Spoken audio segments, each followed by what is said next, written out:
dessinée pour le film Genèse de Philippe Lesage, qui est à ma droite et qui est entouré de son producteur, Galilée Marion Bovin, et des deux acteurs principaux de cette Genèse, Noé Habitat et Théodore Vellerin. Noé joue le rôle de Charlotte et Théodore le rôle de Guillaume. La conférence de presse va être en français et elle sera traduite en italien et en allemand comme d'habitude. En anglais. Italien, français? Italien et anglais, excusez-moi. J'ai voulu faire du zèle, évidemment, je me suis trompée. Alors, évidemment, je vais commencer par une question à Philippe. Philippe, le film vient après Les Démons, le film de 2015 qui a raconté l'enfance de Félix. Oui. Et ce qui était un film sur les peurs de l'enfance, les peurs liées à la sexualité et les dangers aussi. Et Genèse raconte 3 histoires de jeunes gens et de très jeunes gens qui sont traversés par une expérience amoureuse et qui est aussi une expérience de vérité, je crois.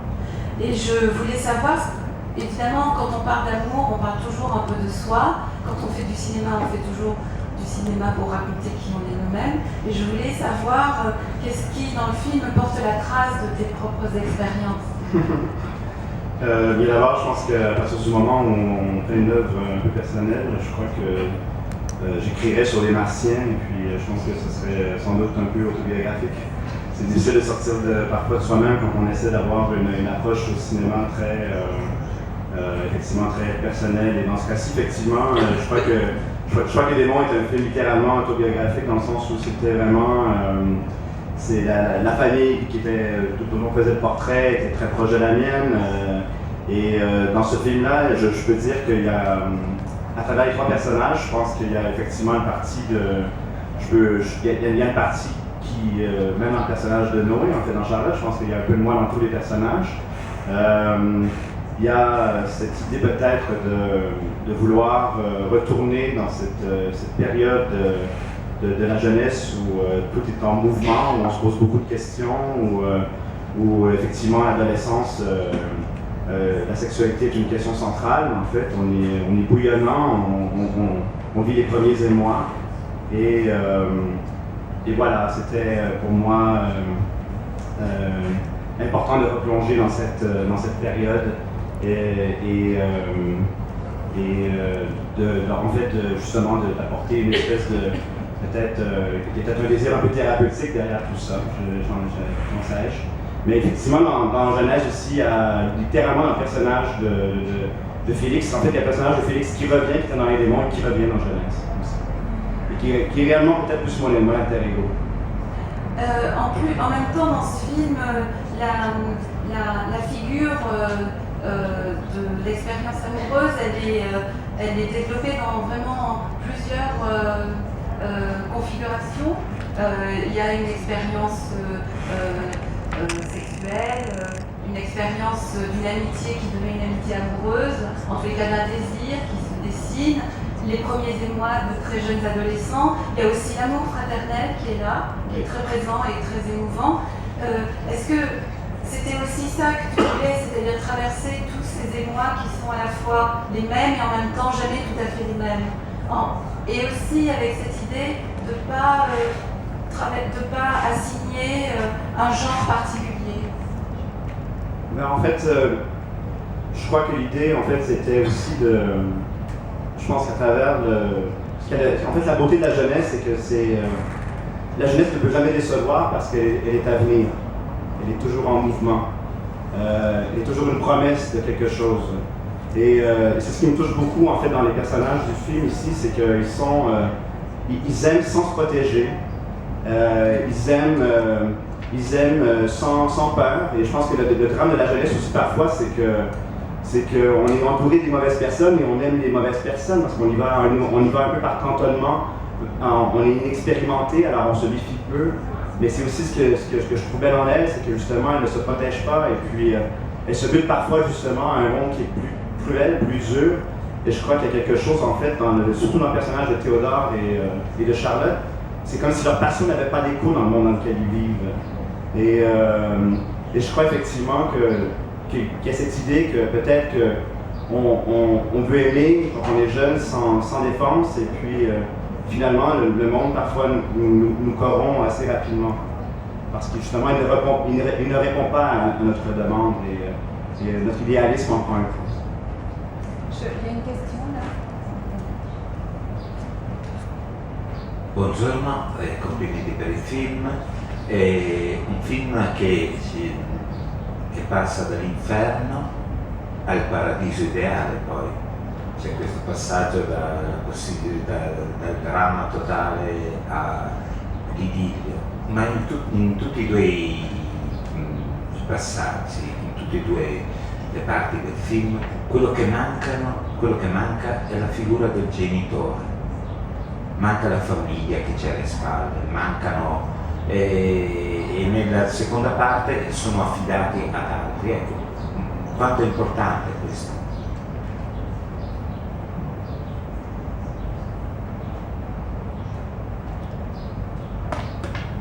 En fait, j'ai l'impression que pendant l'adolescence, j'ai l'impression que autant les parents vivent dans un monde un peu séparé de la réalité de leurs enfants, autant les enfants, les jeunes sont aussi dans un monde où l'amitié prend tellement d'importance, où les premiers émois amoureux justement prennent tellement d'importance, qu'on est un peu peut-être, on développe une certaine indépendance, une certaine bulle qui est un peu à l'écart du monde parental. Et je crois que c'est très bien comme ça en fait. Je crois que c'est un moment où on apprend à s'émanciper de sa famille. Dans le cas du personnage, effectivement, de Guillaume, joué par Théodore, effectivement, lui, il n'a pas le choix parce qu'il est déjà isolé, il est placé dans un pensionnat. Mais effectivement, il y a cette idée qu'on est un peu laissé à nous-mêmes, on est un peu dans notre propre monde et il y a peut-être cette séparation entre le monde adulte et notre réalité. Et je dois dire aussi que ça se fait peut-être de façon un peu inconsciente tout ça, et puis il y avait un peu la même chose aussi dans Les Démons, où les parents étaient aussi un peu absents. Mais peut-être aussi que ça vient du fait que moi je viens d'une famille où on est 4 enfants. Et voilà, c'était. Il y a beaucoup de. Nos parents travaillaient. J'étais peut-être à la première génération où les femmes travaillaient aussi. Alors, nous étions pas laissés à nous-mêmes, mais nos rapports entre nous étaient très très proches. J'ai partagé la chambre avec mon grand frère pendant des années. Et je pense qu'il y a cette idée que finalement, on se retrouve peut-être entre nous avec des âges quand même rapprochés et qu'effectivement un schisme peut-être entre le monde adulte et la réalité de notre vie intérieure tellement intense, avec plein de questionnements, et on n'a pas nécessairement toujours envie de se confier ou de partager tout ça avec ses parents, je pense. Mais je ne sais pas si ça répond à la question. Philippe, tu peux peut-être nous dire comment tu as choisi Théodore et Noé pour jouer les personnages de Guillaume et de Charlotte? Bien, effectivement, je crois que la réussite d'un film dépend énormément du casting et des comédiens. Avec un casting réussi, je pense qu'on a déjà 50% du travail accompli. Et alors je suis un peu peut-être maniaque par rapport à ça, donc je m'assure vraiment de travailler avec les meilleures personnes que je puisse trouver. Et c'est un long processus de casting qui peut durer plusieurs mois. Dans le cas de Noé, j'avais vu toutes les jeunes comédiennes de sa catégorie d'âge au Québec. Et j'avais la difficulté à trouver en fait. Et puis finalement, on est allé chercher ailleurs. On l'a déniché en France. Et je trouvais qu'en fait, elle avait quelque chose de. Je trouvais ça super important dans le personnage de Charlotte, qu'elle ne soit pas qu'une victime un peu passive par rapport à tout ce qui lui arrive, et finalement ce qui lui arrive aussi d'assez tragique à la fin. Et pour moi, c'était important d'avoir une comédienne qui incarnait une certaine force. Et je trouvais effectivement que Noé avait cette force-là et qu'elle apportait cette espèce de dimension d'un personnage qui n'en fait pas du tout qu'une victime, qui en fait quelqu'un avec sa propre énergie, sa propre drive. J'ai trouvé aussi effectivement que à la lecture du scénario, évidemment, avant même qu'on passe une audition via Skype, soit dit en passant, avec l'acteur qui fait son copain, Pierre-Luc Funk, je trouvais qu'il y avait une résonance dans le scénario, et on en a parlé ensemble, et je trouvais elle avait saisi quelque chose et elle se reconnaissait un peu dans le personnage aussi. Alors pour moi, un acteur qui se reconnaît dans le personnage, c'est déjà quelque chose qui est fondamental. Et j'ai trouvé, effectivement, elle est arrivée au Québec comme ça, débarquée comme ça, un peu comme un cheveu sur la soupe, et j'ai trouvé ça très courageux de sa part de se lancer dans ce rôle, en fait. Puis soit dit en passant aussi, c'est un rôle qui pouvait aussi effrayer d'autres comédiens, puis elle est d'autres comédiennes, et puis elle s'est lancée là-dedans avec courage. Et Théodore? Et puis pour Théodore, en fait, effectivement, ça aussi, ça a été un long casting.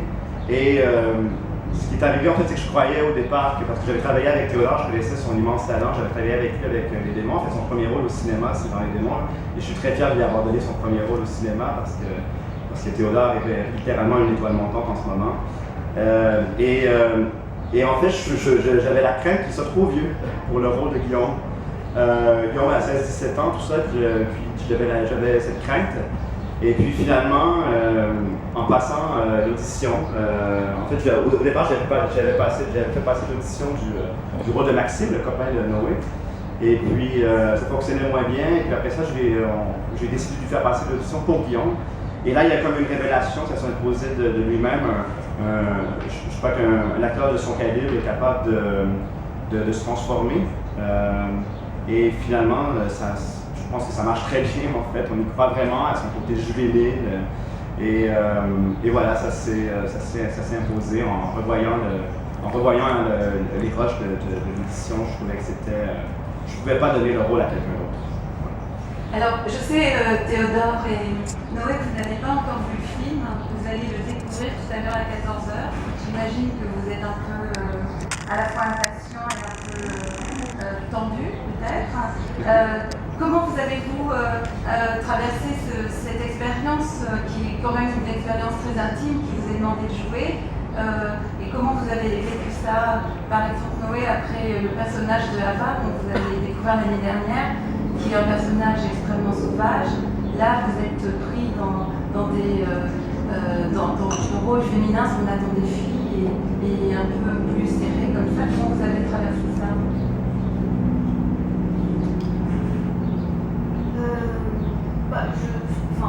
Je sais pas si c'est ce qu'on attend des filles quand même, parce que je pense qu'il y a quelqu'un beaucoup avec le personnage de Charlotte. C'est que justement c'est une fille, je veux dire, les films sur les premiers amours, c'est des films quand même qu'on en a vu beaucoup. Et là il y avait, comme disait Philippe, quelque chose de très frais. Et ce que j'aimais chez Charlotte, c'est son besoin de vivre, son envie de vivre, son amour pour la vie et pour les autres.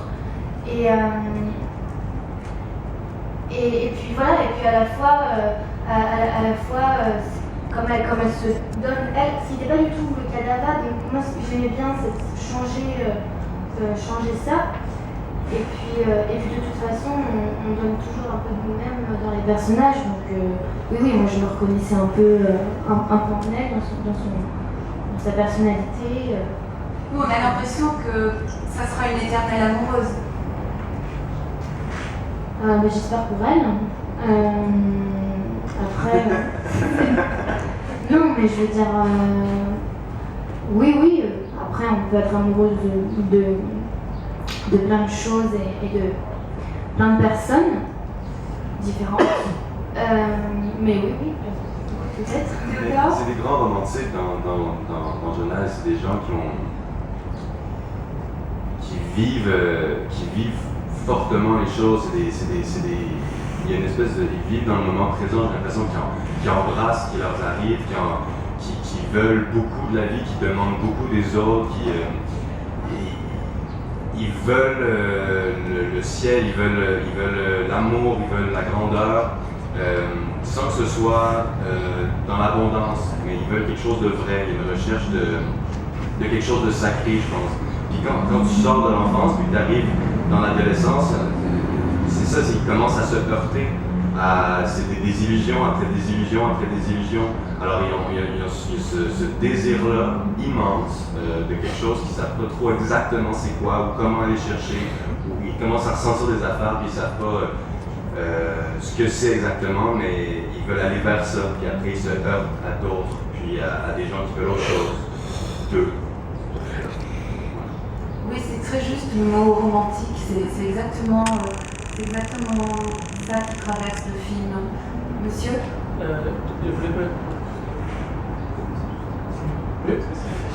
Avant de voir la scène dans laquelle le personnage de Théodore est en train de lire To Catch a Winter Ride, je pensais déjà beaucoup à ce livre. Donc il y a des mentions très difficiles dans le film à Salinger, mais si vous pouvez nous parler de l'influence de cet écrivain dans votre film. En fait, effectivement, c'est un clin d'œil sur la littérature qui a été importante pour moi lorsque j'étais jeune. Et effectivement, je voulais faire un clin d'œil. Il y a de nombreux clins d'œil aussi, soit à d'autres films, soit à d'autres références aussi dans le film, notamment aussi sur le mur, dans son petit cubicule du dortoir. Il y a une photo aussi de Fitzgerald, il y a une photo de Dostoevsky. Et puis, par rapport à Salinger, évidemment, parce que là, c'est assez présent, parce qu'il y a cet échange de livres aussi avec Franny et Zoe. Et en fait, pour moi, c'est l'écrivain un peu qui exprime en fait justement cette idée un peu dans Salinger, ce qu'on retrouve, c'est cette pureté en fait de la jeunesse qui se bute souvent à un monde un peu corrompu par les adultes, où l'hypocrisie est dénoncée, où les phonies sont dénoncés. Évidemment, ça fait un certain temps que j'ai lu Salinger, mais ça m'a tellement marqué. Il y a toute une période aussi du début de mon âge adulte, moi, où j'étais très fasciné par la littérature américaine, que ce soit Salinger ou Faulkner. Et effectivement, je crois que il y a quelque chose dans Holden Caulfield, sûrement, dans Catching the Rye, je crois qu'il y a des similarités avec le personnage de Guillaume, dans le sens où il y a cette espèce d'intégrité d'être, et qui se force et qui se bute évidemment à ce monde d'adulte plus ou moins punitif, plus ou moins hostile parfois. Et alors, même Théodore a fait ses devoirs, il a lu les livres de Salinger avant de tourner.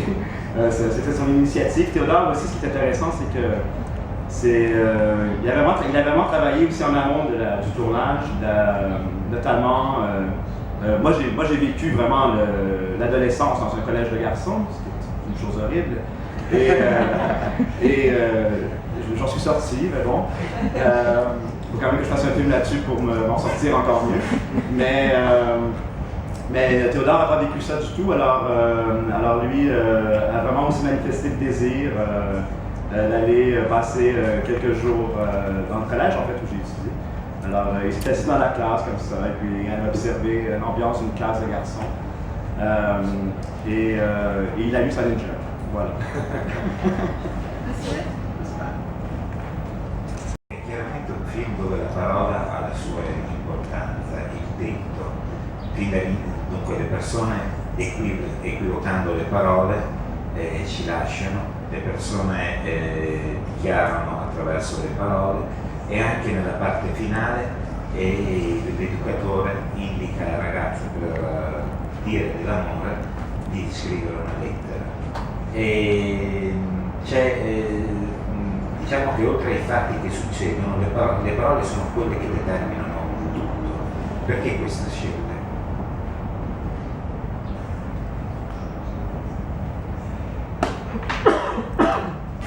Justement, il y avait peut-être, si on pense à un film précédent, je reviens souvent à cette référence, mais au démon, c'est un film qui se passait beaucoup dans le silence, en fait. C'était vraiment la vie intérieure d'un enfant. Alors, c'est un enfant de 11 ans, alors justement, la parole est en début l'ébullition, elle est pas l'ébullition, mais elle est à ses tout débuts, en fait. Et c'est les premiers balbutiements, en fait, du langage. Alors l'enfant est comme pris avec toutes sortes de choses qu'il vit très intenses, et puis il n'y a pas nécessairement justement les mots pour pouvoir l'exprimer. Alors tout ça change. Évidemment, quand on a 16, 17, 18 ans, la parole devient quelque chose qui fait en sorte qu'on peut s'affirmer, qu'on peut s'exprimer. Et voilà, je pense que ça fait partie d'un cycle normal, en fait, de la vie où, à un moment donné, la parole devient centrale. Et on voit aussi que tous les rapports de force et les codes, justement, les rapports de pouvoir à l'intérieur d'une institution, d'une école secondaire, d'un collège comme ça, eh bien, l'affirmation de soi, l'affirmation aussi, parce qu'il y a tout un peu de... Je voulais aussi peut-être, quelque part aussi, questionner un peu les stéréotypes reliés au genre aussi, reliés au féminin, au masculin, ce qu'on attend des garçons.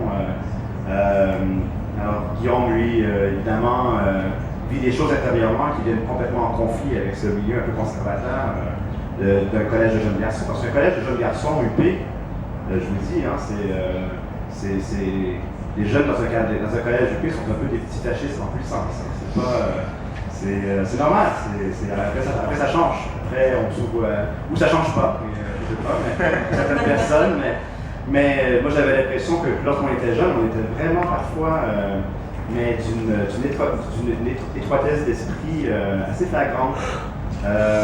Et on était impressionné et séduit par des personnages comme le prof justement de l'histoire, qui était quand même un être qui était un poulie total, mais qui était aussi justement, qui nous séduisait de par son charisme, de par son langage, de par ses grandes lancées, ou justement c'est au contact de profs comme ça aussi qu'on se dit, mais c'est quand même fondamental de savoir s'exprimer pour pouvoir avoir un peu d'influence sur l'univers dans lequel on vit.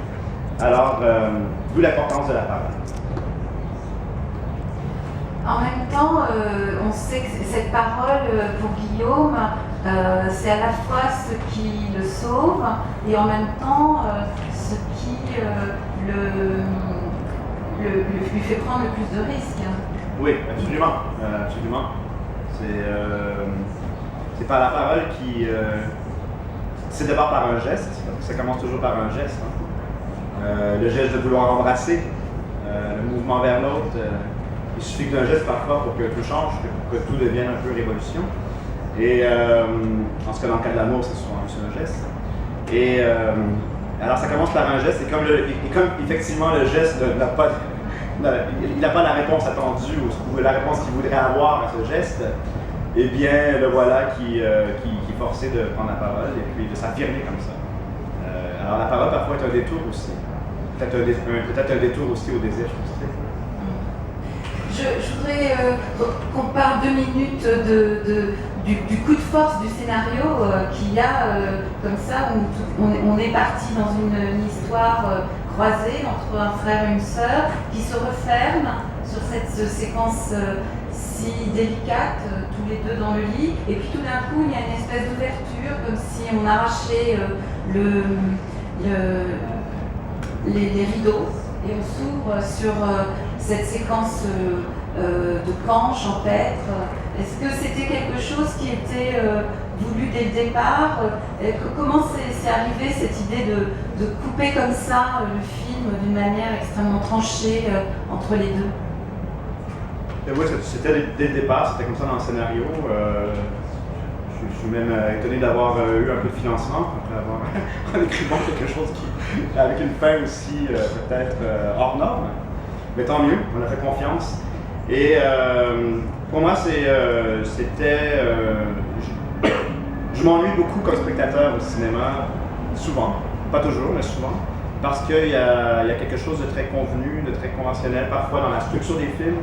Et je crois qu'il n'y a pas beaucoup... La narration dramatique n'a pas beaucoup évolué depuis les Grecs. Et parfois, je pense que j'aime en fait, j'aime les films où on me prend par surprise, où on essaie justement un peu de déconstruire un peu la narration classique. Alors il y avait ce désir-là de créer un peu la surprise, mais aussi je le voyais un peu comme une coda musicale. À la fin d'une œuvre, on reprend un thème, mais ça nous amène ailleurs. Et ça amène aussi une couleur différente. Et dans ce cas-ci, justement, ça finit dans une chambre, dernière scène, avec frères et sœurs qui se retrouvent. Mais les portes sont closes, les fenêtres sont closes. Et là, on arrive tout d'un coup dans un autre lieu, enchanteur, dans la nature, dans un camp de vacances, je peux le dire. Et puis là, tout s'ouvre en fait. Et là, on retourne même à un âge un peu plus jeune que le personnage de Charlotte et Guillaume, ce jeune garçon de 13-14 ans. Et là, on est vraiment au premier balbutiement de l'amour, où justement, c'est un amour à cet âge-là, avec la première fois qu'on découvre cette espèce de puissance. C'est un amour même qui est différent parce qu'il est presque sans convoitise. Il n'y a pas la convoitise sexuelle qui est reliée à ce premier sentiment. Alors je trouvais que ça rentrait dans une thématique du film, ça rentrait et aussi ça ouvrait toutes les portes, quoi. Voilà. Alors, avant de se quitter, je voulais quand même poser une question à Galilée, qui est ton producteur et qui t'accompagne depuis plusieurs films. Justement, Philippe a dit qu'il était étonné que son film soit financé. En même temps, après Les Démons, on attendait quand même le prochain film de Philippe Sage. Oui, bien sûr. C'est certain que moi, j'essaie toujours d'accompagner des films qui sont un peu distinctifs. Je pense que l'idée, c'est peut-être de le défendre dans un système qui est assez encarcané au Canada. Travailler avec Philippe, c'est travailler de manière un peu différente aussi. On essaie toujours de se donner le plus de liberté possible pour aller chercher cette authenticité. Donc, moi, je me fais le défenseur de ce mode de travail et je pense qu'on a réussi à convaincre les institutions quand même assez rapidement avec le travail des démons. Ça n'a pas nécessairement été difficile, quoique c'est certain qu'on accorde toujours des budgets un peu plus restreints pour des projets qui sont un peu plus risqués comme ça au Canada, et c'est parfois un peu dommage, mais je pense qu'on a réussi à bien s'en sortir. C'est important, Philippe, le compagnonnage avec un producteur? Ben oui, surtout que j'ai l'impression aussi qu'en fait on se connaît bien, puis je crois que Galilée aussi est quelqu'un qui est toujours au service du film et qui cherche en fait à me donner l'espace que j'ai besoin. Et l'espace que j'ai besoin, c'est aussi le nombre de jours de tournage, par exemple. On a tourné quand même 42 jours, ce qui est peut-être pas un luxe en Europe. Je sais qu'en France, parfois, on tourne assez un peu standard. Mais au Canada, chez nous, 42 jours de tournage pour le budget qu'on a eu, c'est un exploit. C'est impensable chez nous, en fait. C'est 20 à 24 jours en général. Oui, donc ça coûte très cher. Les tournages sont très régimentés et c'est ce qui est un peu dommage, en fait, parfois. Et puis parfois, c'est sûr que je peux parfois lui donner quelques sueurs, comme notamment j'ai retravaillé le montage jusqu'à la toute fin, en fait. On a commencé le montage au mois de novembre ou octobre, je crois, et jusqu'à tout dernièrement, j'allais faire des petites retouches ici et là. Non pas qu'il y avait une problématique, mais juste un peu comme l'idée d'un peintre qui retourne dans la galerie la veille de son vernissage pour aller rajouter un petit truc parce que ça l'obsède, mais dont personne ne va voir la différence. Mais alors ça impliquait à chaque fois de réouvrir le montage et de tout repartir à zéro.